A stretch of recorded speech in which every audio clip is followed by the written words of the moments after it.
क्या आप तैयार हैं उस युद्ध की सच्चाई जानने के लिए जो अमरता के रहस्य पर लड़ा गया था? धरती थर्राई और आकाश में अग्नि बरसी जब दो ब्रह्मर्षियों के बीच छिड़ा एक ऐसा युद्ध जिसने अमरता के रहस्य को चुनौती दी। बहुत समय पहले की बात है जब देवता और असुर दोनों अपने अपने गुरुओं के निर्देशों पर चलकर शक्तिशाली बन रहे थे।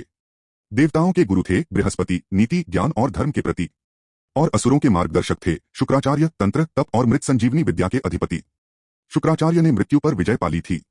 उनके पास ऐसी रहस्यमयी विद्या थी जिससे वे किसी भी मृत असुर को पुनर्जीवित कर सकते थे। देवताओं की हार की एकमात्र वजह यही थी, असुर अमर हो रहे थे। स्वर्गलोक में एक गुप्त सभा बुलाई गई। इंद्र, अग्नि, वरुण और यम सभी बृहस्पति से बोले, हे गुरुदेव, जब तक मृत संजीवनी का रहस्य हमारे हाथ नहीं लगेगा तब तक असुरों को हराना असंभव है।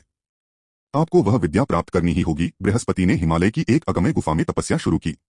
उन्होंने ब्रह्मा से अमरत्व की विद्या मांगी, लेकिन ब्रह्मा ने कहा, जिसने मृत्यु को अनुभव किया हो वही उसका पार पा सकता है। इसका अर्थ था बृहस्पति को अपने जीवन का त्याग कर एक नई यात्रा पर निकलना होगा। उधर शुक्राचार्य को यह खबर मिल गई कि बृहस्पति भी अब उस विद्या को प्राप्त करना चाहते हैं। वे क्रोधित हो उठे, यह मेरा क्षेत्र है, अमरत्व मेरा अधिकार है। शुक्राचार्य ने तुरंत एक मायावी आकाशीय रथ से देवगुरु के तपस्थल की ओर प्रस्थान किया। उनके साथ था अग्निशिला यंत्र जो किसी भी मंत्र तपस्या को भंग कर सकता था। जब शुक्राचार्य बृहस्पति के समक्ष पहुंचे, उनके नेत्र ज्वाला की तरह जल रहे थे। उन्होंने कहा, हे बृहस्पति, तुम भी अब अमरता के लोभ में पड़ गए। बृहस्पति शांत थे, लोभ नहीं, संतुलन की आवश्यकता है।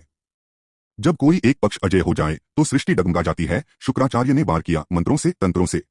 बृहस्पति ने उत्तर दिया, धर्म से, ध्यान से, लेकिन जो अगले पल हुआ उसने सबका दिल दहला दिया। चारों ओर बिजली चमकने लगी। एक ओर तांत्रिक ज्वाला तो दूसरी ओर ब्रह्मतेज। हवा में मंत्रों की गूंज, आकाश में अग्निकण, धरती फटने लगी, आकाश गूंज उठा। अब युद्ध अपने अंतिम चरण में था। शुक्राचार्य ने मृत संजीवनी मंत्र का प्रयोग कर एक मृत राक्षस को जीवित किया। बृहस्पति ने अपनी पूरी तपस्या को समर्पित कर दिया एक मंत्र में, देव संजीवन महाविद्या, जिसे उन्होंने स्वयं रचा था। दोनों मंत्र आमने सामने टकराए।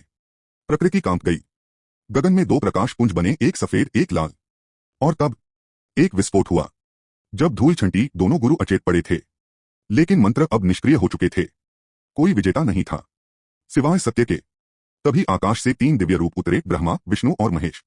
विष्णु बोले, शुक्राचार्य और बृहस्पति, तुम दोनों ब्रह्मज्ञानी हो, लेकिन अमरता का अधिकार उसे है जो स्वयं को मिटा सके। महादेव ने कहा, अमरत्व कोई मंत्र नहीं, वह अवस्था है जहां तुम स्वयं को समर्पित कर दो। ब्रह्मा बोले, अब से मृत संजीवनी और देव संजीवन दोनों मंत्र निष्क्रिय कर दिए जाते हैं।